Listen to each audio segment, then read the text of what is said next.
Salve, salve, concurseiro de todo o Brasil, eu, professor Marcelo Adriano, professor Antônio Pequeno. o Zé Pequeno. Estamos aqui para uma super aula, na realidade uma orientação, em razão dessa peculiaridade do concurso da Polícia Civil da Bahia, não é isso? Com certeza. Um diferencial aí que foi cobrado, porque a prova discursiva, ela será cobrada na forma de estudo de caso, não é? Isso, você vai ter que responder fundamentando, sabendo tipificar aí corretamente para conseguir obter êxito na aprovação. É isso aí. Como é que vai funcionar aqui então? Primeiro nós analisaremos as regras, tá bom? O que o edital pede, e é muito importante você ler o edital, nós vamos destrinchar aqui efetivamente o que o edital pede.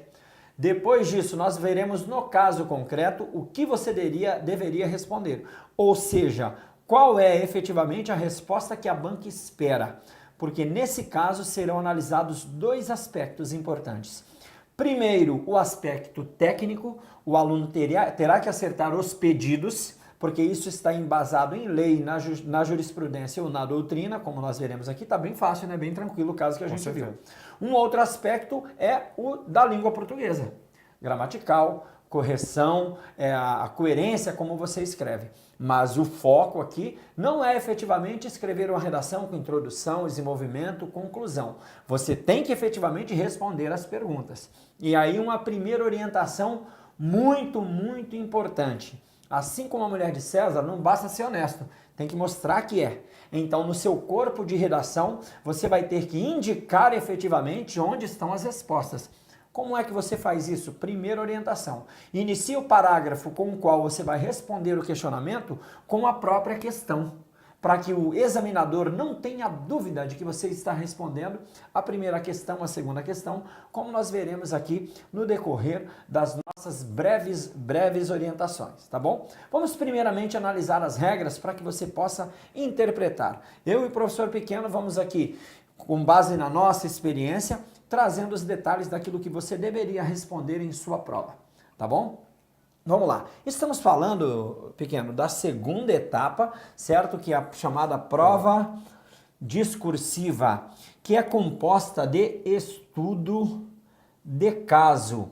Tem a peça processual também, mas a peça processual é para o cargo de delegado de polícia. Somente questões dissertativas para o cargo de investigador de polícia, tá? Então, o que é uma peça processual, primeiramente, se você vai fazer o concurso de delegado? Bem, poderá ser que venha um caso concreto, para que o delegado elabore um documento, uma peça, fazendo, por exemplo, uma solicitação, como, por exemplo, um pedido de prisão preventiva. Prisão preventiva, representação também pedindo a temporária, geralmente envolve mais esses pedidos. Um auto de prisão em flagrante. Isso também, um APF. Um auto de prisão em flagrante. Então, é muito importante você que vai fazer o concurso de delegado já procurar aí na internet peças que foram elaboradas, se tiver algum conhecido que possa te arrumar também não tem problema, para que você tenha então na cabeça o formato, como deve ser elaborada essa peça. Muito provavelmente a prova vai trazer os parâmetros, né? Vai trazer o caso que você deve abordar, vai trazer a espécie de peça, muito provavelmente, que você deve elaborar.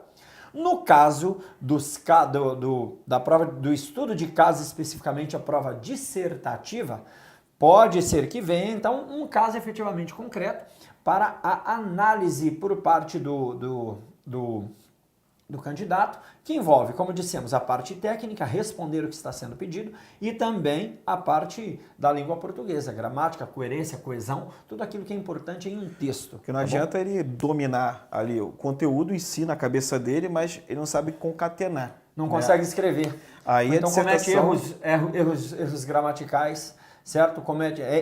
Erra ao escrever a palavra, certo? Então isso pode prejudicar. Ali até mesmo no edital está falando somente questões discursivas para investigador e para escrivão, sendo que você vai ter que saber fundamentar legal, porque não adianta nada tu chegar e, lembro do artigo, tipificar, sem fundamentar o porquê está enquadrando naquele artigo.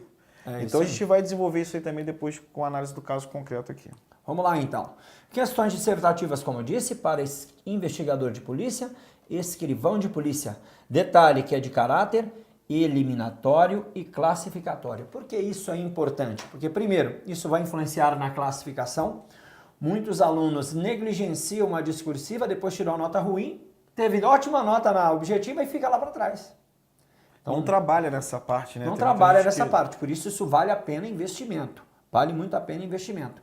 Detalhe, classificatória e eliminatória. Se não fizer uma pontuação mínima, está fora. Vamos lá. O que vai se analisar aqui, afinal de contas, nessa prova discursiva? Ó, domínio do conhecimento jurídico e prática processual. A prática processual é para o delegado, tá? Então, o conhecimento jurídico vindo um termo técnico, uma situação técnica para analisar, como por exemplo, um caso que envolva um crime, entra aqui o conhecimento jurídico. E aí, como disse o pequeno, tem que fundamentar, escrever de forma concatenada, indicando o que está sendo pedido e fundamentando. Também não adianta viajar na maionese, tá?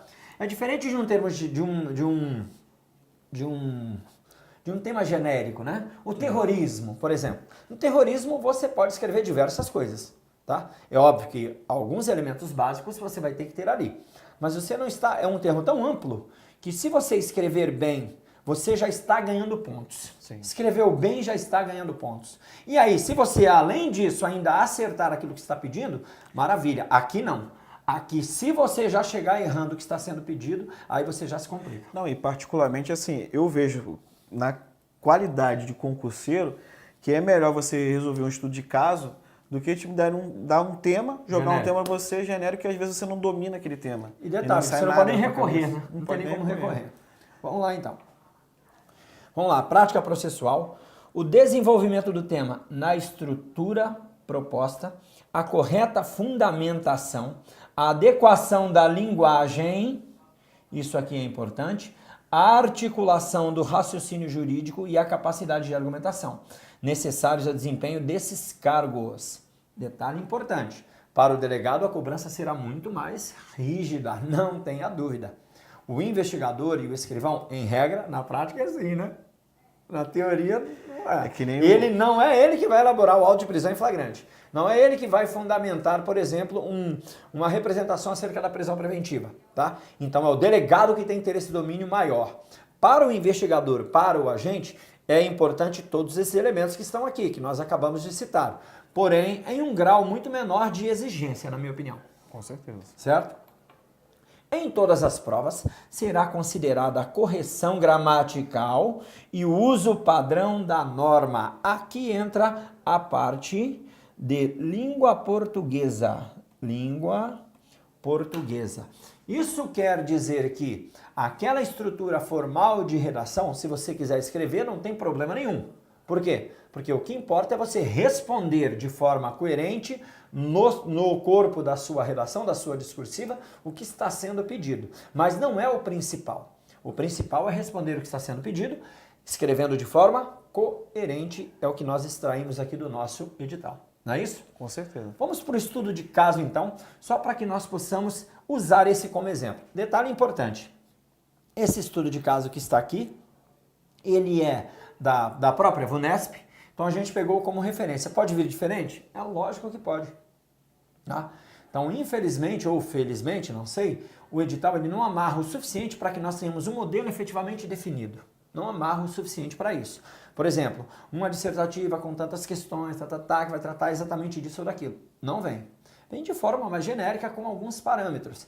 A melhor forma de tentar entender como isso é exigido é fazendo o estudo de caso. Nós não elaboraremos a peça aqui juntos. Por quê? Porque primeiro é específico para delegado. Segundo, basta você baixar na internet as principais peças que o delegado elabora, como dissemos aqui, auto de prisão em flagrante, representação acerca da prisão temporária, representação acerca da prisão preventiva, o termo circunstanciado de ocorrência, né? E esses elementos aí, essas peças que podem ser então exigidas na sua prova, muito provavelmente uma dessas peças. Então nós não vamos abordar, nós simplesmente traremos aqui um estudo de caso que abrange o nosso principal público, que é agente e investigador. Valeu? Vamos então aqui na leitura da questão dissertativa da prova discursiva, que tem caráter, como dissemos, eliminatório e classificatório, e será avaliada a escala de 0 a 100, considerando-se habilitado o candidato que obtiver nota igual ou superior a 70 pontos. Então, esse estudo de caso aqui teve uma pontuação bem interessante. A primeira coisa, na minha opinião, tá? E aí eu não sei se é a mesma estratégia do pequeno, ele vai explanar agora. Na estratégia de elaboração de prova, o que eu faria? Primeira coisa é olhar o tema de redação. Não é fazer a redação. Eu nunca passei em concurso fazendo o tema de redação de cara. Olha o tema da redação. Por quê? Porque muitas vezes o cara está angustiado, Sim. preocupado, meu Deus, será que vai pedir um crime do fim do mundo que eu nunca ouvi falar? Será que vai pedir uma peça processual da qual eu nunca ouvi falar? Aí você vai direto para a redação, dá uma olhada, já dá uma aliviada. E volta para fazer a prova. Enquanto você faz a prova obedecendo a sua estratégia, que aí você vai definir conforme você melhor desempenha, se tem um melhor desempenho aí nas diversas provas que você já fez, aí você já está com a cabeça trabalhando, está mais tranquilo. Às vezes a prova traz elementos, né? Traz argumentação, a própria prova traz argumentação para você resolver algumas coisas. E aí depois, no seu tempo, conforme você estabelecer a estratégia, você vai e faz a sua dissertativa. Mas essa é a minha opinião. Essa é a minha estratégia. Como é que você faria? Porque assim, só uma dica também. Como você falou ali, dependendo, a própria prova ela traz a fundamentação. E se você responder, acaba repetindo alguns trechos ali, isso não é errado. Não é errado. errado. Quando o examinador pegar, ele vai pegar o espelho da tua resposta. Ele não vai nem direto no caso concreto que ele vai pegar, só para ver se está batendo com o espelho ou não. E isso aí já pode, caso às vezes você, naquele momento de desespero, não tenha argumentação, pegar ele como referência, tenta trocar, adaptar também, né? Reescrever, parafrasear. Isso, para poder aproveitar aqueles termos. Porque na prova, realmente, se a pessoa não conseguir controlar o emocional, ela fica nervosa e não sai nada. Muito importante emocional. Eu ia falar ao final sobre a correção, mas o pequeno já adiantou, vou antecipar aqui. Como é feita a correção de uma prova pelo examinador? Ele tem um espelho em que ele vai praticamente dando o cheque. Disse que o crime é tal? Disse que o crime é tal. Cadê? Disse que o crime é tal. Cheque. Disse que cabia prisão preventiva. Opa, disse que cabia prisão preventiva? Cheque. Pronto. Matou a parte técnica. Depois ele vai analisar a questão da língua portuguesa em si. Tá? A forma como foi escrito, se existe algum erro ortográfico, algum erro gramatical da escrita em si. Certo? Da escrita em si, se está tudo como deveria segundo a norma padrão. Está tudo ok? Aí ele atribui a nota ao final. Mas a parte técnica ele vai checando efetivamente. Por isso que é importante, ó, não só fazer, deixar claro para o examinador o que você está respondendo. Tranquilo? Então vamos lá voltar para o nosso caso. Agora sim, Altevírus, né, agrediu fisicamente sua mulher. Opa, aqui nós já temos um ponto importante. Sua ex-mulher, melhor dizendo, sua ex-mulher. Isso já traz uma conotação importante, certo? Para a nossa prova, não traz? Sim, e sempre analisando, caso concreto, botou o verbo ali, qual conduta que ele praticou, já vai grifando para tentar depois, na hora de fazer a tipificação, já identificar os crimes. Então vamos lá. Você pode observar que Altevir, agrediu fisicamente sua ex-mulher. Então já está falando que ele praticou uma violência. Isso, ó, ele agrediu fisicamente sua ex-mulher. E aqui, muito importante, ó, causando-lhe lesões. Opa! Então, que resultaram na perda de vários dentes, além de uma pequena cicatriz no rosto, levando seu carro fugindo após a agressão. Então vamos, só para passar uma dica aqui, pessoal.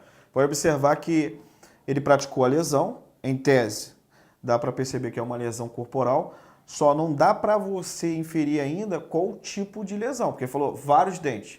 Isso pode ter gerado uma lesão corporal grave. Uma mera cicatriz no rosto, em tese, não gera uma lesão corporal gravíssima. Mas eu posso dizer que se teve uma debilidade ali na função mastigatória, poderia configurar ser uma lesão corporal grave. Na grave, já se E enquadra observa que ele utiliza a lesão, mas não para subtrair o veículo, porque no próprio caso fala que ele fugiu depois com o veículo dela. Porque se eu vou aplicar lesão em cima de você para subtrair, já poderia configurar o roubo. O roubo. Nesse caso, a lesão não, ou melhor, a lesão não foi um meio para obtenção do veículo. Perfeito. Ele só pegou o veículo depois para fugir. Tá? Ninguém presenciou o ocorrido.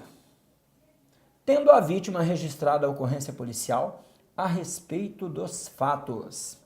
Posteriormente, Altevir, arrependido do que fez, custeou tratamento ortodôntico para a substituição dos dentes que a Anitta perdera, assim como devolvendo seu veículo em perfeito estado.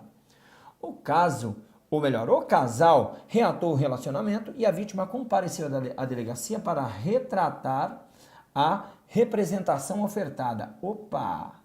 Então, ela ofereceu uma representação, e a representação é um instituto previsto no direito penal e no direito processual penal, como uma manifestação de vontade para que o Estado inicie a persecução penal, ou seja, para que o Estado puna efetivamente o indivíduo. Quando o crime for de ação penal pública condicionada à representação. Isso. Certo? Então foi lá, representou, depois de um tempo deu tudo bem, fez tudo certo, reconstituiu, pagou todo o tratamento da ex-esposa, reatou, a ex-esposa falou, não, então tudo bem, devolveu o veículo. A esposa falou, não, então tudo bem, então vamos reatar, eu gostaria de retirar a representação. Vamos lá. Responda de forma fundamentada as seguintes indagações. Opa, agora sim. Baseado nas informações que você extraiu desse caso, o que você vai fazer agora, afinal de contas? Você vai responder as questões, tá? Então, qual é o problema do aluno nessas horas? Ele está tão preocupado com a escrita que muitas vezes ele escreve e não responde. E não responde. E muitas vezes o cheque é uma palavra, são duas palavras, são três palavras que você necessariamente tem que escrever e você acaba não escrevendo porque se Já perde. responde logo de cara e depois vai fundamentando. Foi o que eu falei. Responda logo de cara para não deixar dúvida para o examinador. Vamos ver esse questionamento então. Vamos lá. A retratação da representação pela vítima da delegacia obsta o prosseguimento da persecução penal? Eu começaria assim, ó. A retratação da representação da vítima da delegacia, Por quê? Porque aí não resta dúvida que você está respondendo a questão. Depois você fundamenta, tranquilo? Vamos lá então. Continuando. Caso a vítima não manifeste intenção de retratar a representação, poderia o juiz de ofício determinar a designação de audiência de retratação, valendo 50 pontos. Agora sim nós vamos entrar na parte técnica para efetivamente dizer como você deveria responder. Vamos lá. Vamos lá. Primeira pergunta, ó. A retratação da representação pela vítima da delegacia de polícia obsta o prosseguimento da persecução penal? Não. Por quê? Vamos lá. Qual foi o crime que foi praticado pelo AUTV? Em tese, uma lesão corporal grave. Tendo em vista debilidade permanente. Aí poderia fundamentar no artigo 129, parágrafo 1º, inciso 3º, mas a princípio não na tipificação ainda, porque está perguntando se a retratação dela influenciaria na persecução penal. Não, porque a lesão corporal grave é um crime de ação penal pública incondicionada e também ocorreu ali o furto do veículo, que ele pegou o veículo dela e fugiu. E é ex-mulher. Nesse caso, o furto é a ação penal pública condicionada à representação, conforme o artigo 182, inciso 2 do Código Penal. Que entra na questão das escusas absolutórias, se ainda vivessem aí nem seria configurado o crime efetivamente, se ainda vivessem na relação matrimonial. Na constância da sociedade conjugal. Isso, mas como aqui ele já diz que é ex-mulher, certo?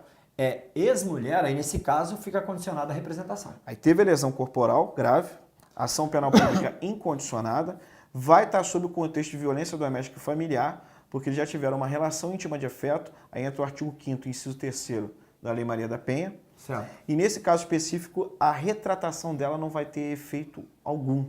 Por quê? É ação penal pública incondicionada. Se fosse condicionada a representação, ela deveria necessariamente demonstrar interesse antes do recebimento da denúncia, mas deveria ter uma audiência designada para marcar ali essa retratação, que na lei fala que é renúncia, né? Mas tecnicamente é retratação. Mas nesse caso não vai ter efeito. E o juiz não pode agir de ofício também. Não pode agir de ofício. Manifestar o interesse. Isso aí. Antes de iniciar a ação penal, ele é impedido efetivamente de agir em razão do princípio da inércia. Sim. Confere? Então, novamente, como se deveria responder essa questão? Primeiro, respondendo o que está perguntando. A representação a retratação da representação pela vítima da delegacia de polícia não obsta ao prosseguimento da persecução penal. Vírgula. Por quê? 2 pontos. Tendo em vista que o crime praticado, um dos crimes praticados, que é lesão corporal, mesmo se fosse lesão corporal leve, entendimento já do STF e STJ, que é ação penal pública incondicionada. Então, eu ia falar que o tipo de ação penal pública incondicionada, então não vai surtir efeito essa retratação, fundamentando em cima disso. Isso. Tô sendo bem... Não, é objetivo. É objetivo. Entenda, o Claro floreio que- cabe a você, tá? O que nós estamos aqui é que você tem que dar essa resposta. Ponto. Se você não der essa resposta, se você não desse nesse caso, e é óbvio que na sua prova vai ser diferente, você poderia perder então esses pontos da questão. Depois, caso a vítima não manifeste a intenção de retratar a representação, poderia o juiz de ofício determinar a designação de audiência de retratação? Não, não poderia. Não, porque é ação penal pública incondicionada. Certo. Já começa Mas por e aí. se pudesse? Ele também não Se poderia. pudesse, também não poderia, porque conforme o artigo 16 da Lei Maria da Penha, ela tem que demonstrar interesse e tem que ser também antes do recebimento da denúncia. Então o juiz não pode atuar de ofício, tem que ter a provocação da parte ofendida, que no caso seria a Anitta aí. Isso em razão Mas, do chamado se princípio pudesse. da inércia, né? Para Isso. evitar, para manter para que o juiz permaneça efetivamente sem se envolver no caso, não é? Para que ele permaneça imparcial, o nosso sistema acusatório proíbe que o juiz haja de ofício antes do início do processo. Então, para agir, ele deve ser provocado. Ele não pode agir de ofício. Então, nesse caso, ele também não poderia agir de ofício, mesmo que houvesse a possibilidade de retratação. Tá bom? Isso, você tem que tomar cuidado também com a indagação. Se tu pegar aqui, ó, caso a vítima não manifestasse a intenção de retratar a representação, poderia o juiz de ofício determinar a designação de audiência de retratação? A própria indagação já te induz ao erro, que dá a entender que o crime que foi praticado fosse de ação penal pública condicionada à representação. Não é isso. Também Não é tem isso, que não é observar, você tem que fundamentar que ele não pode atuar de ofício e para ter também a retratação, queria ser ação penal pública condicionada à representação. Isso, Conforme então. o 16 da Lei Maria da Veja Penha. aqui, no segundo questionamento, como nós veremos agora, é que pede a tipificação, tá? Nada impede que no corpo do texto, na primeira parte, você já tenha feito a tipificação. Nada impede. Você já estaria respondendo, não há problema. Mas eu faria de forma diferente. Eu faria a tipificação em um segundo parágrafo, efetivamente falando da conduta e da tipificação, como será feita agora. Vamos lá. Qual é o segundo questionamento agora, valendo também 50 pontos? Qual é a tipificação do crime praticado por Altevir? Caso Altevir seja condenado, é admissível a substituição da pena prevista para o crime por pena restritiva de direito? Então vamos lá. Primeiramente, professor Pequeno, qual é a tipificação então do crime praticado por Altevir? Ó, eu enquadraria o Altevir em dois crimes, através do concurso, né? Primeiro, através da agressão, lesão corporal grave. Grave Só por que a conta da questão... perda dos dentes, que faria com que ela perdesse a função de mastigação. Só que a questão em si, ela não está querendo que você fale que seja uma lesão corporal grave. Sim que tem que ter a lesão corporal ali. Tu pode observar que não especificou muito se teve debilidade ou não. Falou que ela perdeu os dentes e que teve uma cicatriz no rosto. Mas em tese, para assim, desencargo de consciência, enquadraria a lesão corporal grave, tendo em vista a debilidade permanente, aí é o artigo, que é a forma de você fundamentar. 129, parágrafo 1º, inciso 3º. Pronto. E eu já botei de forma completa falando que teve a consumação da lesão. Porque se for um crime na forma atentada, você vai ter que combinar com o artigo 14, inciso 2 do Código Penal. Porque quando tu pega e joga o crime já direto, você está falando que ocorreu o quê? A consumação. Se não lembrar do artigo, fala só o nome do crime. Isso, porque se isso. você bota o artigo Se errado, tiver errado, lascou. falar que praticou lesão, aí bota lá 157. Porra. 121. Aí, meu filho, com certeza vai perder ponto até zerar. Então, ó, bem lembrado aqui, dois elementos importantes que você deveria colocar ali. Primeiro, o nome do crime. Segundo, o artigo a qual ele se refere. Porém, se você lembrar do artigo, colocar ao menos o nome do crime. Tá? Ao menos o nome do crime, aí ficaria bem claro. Aí você esgota no raciocínio, na fundamentação. Fala que ele agiu com dolo, teve a intenção de lesionar, põe tudo a respeito do assunto. Porque conforme o espelho, ele vai ticar aquilo que está querendo bater com o espelho dele. Mas se você jogar a quem, vai perder ponto. Vai perder então, ponto. jogar mais perde ponto? Não, jogar mais não perde ponto. Claro, então, o que tem que você ter deve coerência. fazer? Primeiro, tipifica o crime praticado. Tipificou. E depois coloca a fundamentação.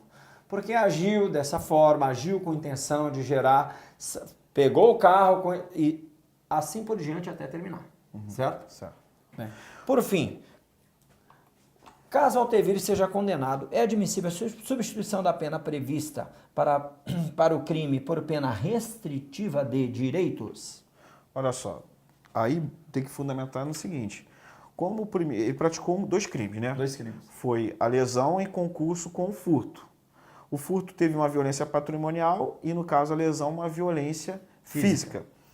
O entendimento pacífico STJ, STF, teve violência física, tanto se for praticado crime ou contravenção penal, não cabe a pena privativa de liberdade ser substituída pela pena restritiva de direito, envolvendo violência doméstica e familiar. Inclusive, informativo mais recente, no meado de 2017, do STF, fala que numa contravenção penal de vias de fato, que não é crime, é uma contravenção penal, não caberia a conversão dessa contravenção na pena de prisão simples em pena restritiva de direito, por causa que envolveu violência. Então, toda vez que tiver como meio de execução violência ou grave ameaça, sob o contexto de violência doméstica e familiar, não vai caber essa conversão da pena privativa de liberdade e restritiva de direito.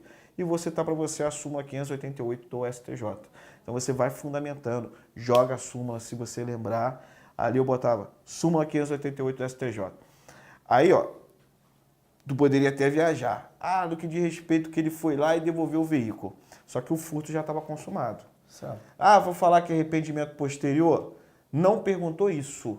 Não perguntou isso. Não então, perguntou, não respondeu. você não vai botar isso aí. Seja objetivo, argumentando em cima das indagações. Pediu a tipificação do crime, não o desdobramento, tá bom? Também não configuraria furto de uso ou não, ao menos não pelo que está expresso aqui, né? Não, também não. Não disse que ele pegou somente para fugir, disse que ele fugiu fugindo após a agressão. E depois é que ele devolveu. Depois. Não Depois. falou. E você não vai entrar nesse mérito, né? Não vai inferir uma coisa que, em tese, não está demonstrando ali. Em tese não está demonstrando. Eu acho que é isso aí, né, professor? Sim. Do mais, o que você deve fazer? Treinar, praticar. Organize, então, essas informações em um texto completo, que seja inteligível, com o máximo de informações possível. Valeu? Espero que você tenha gostado aí. Justamente, uma orientação, não tem como passar todos os casos possíveis, Sim. porque é uma infinidade de casos. Eu não acredito que para investigador e escrivão venha algo muito complexo. Se vier o crime, vem esses crimes mais comuns. Se vier uma situação processual penal, vem uma situação mais comum. E aí é só você fazer a fundamentação com base naquilo que você efetivamente aprendeu. Observar o seguinte, né? Que eu fui acompanhando algumas provas discursivas de outras bancas, mas é sempre bom, assim, concurso para carreira policial, dominar ali o homicídio, né, o infanticídio, o aborto, crimes contra o patrimônio, roubo, furto, extorsão. Isso geralmente cai, entendeu? Para você dominar e acertar bem. Leis extravagantes, geralmente também cai. Lei de organização criminosa, lei de drogas, tá? Lei Maria da Penha. Maria da Penha. Então, são as leis são mais importantes aí que envolve essa área policial. Então, tem que estar dominando pelo menos esse conteúdo. Claro que tu não vai conseguir dominar tudo, mas pelo menos se tiver uma noção na hora de tipificar, tá perfeito. É isso aí. Detalhe importante. Você não precisa, de novo, não precisa saber o número da súmula. Não precisa disso. O que você tem que saber é o conhecimento, o entendimento geral. É o que ele vai buscar. Agora, se citar a súmula, tem que estar certo.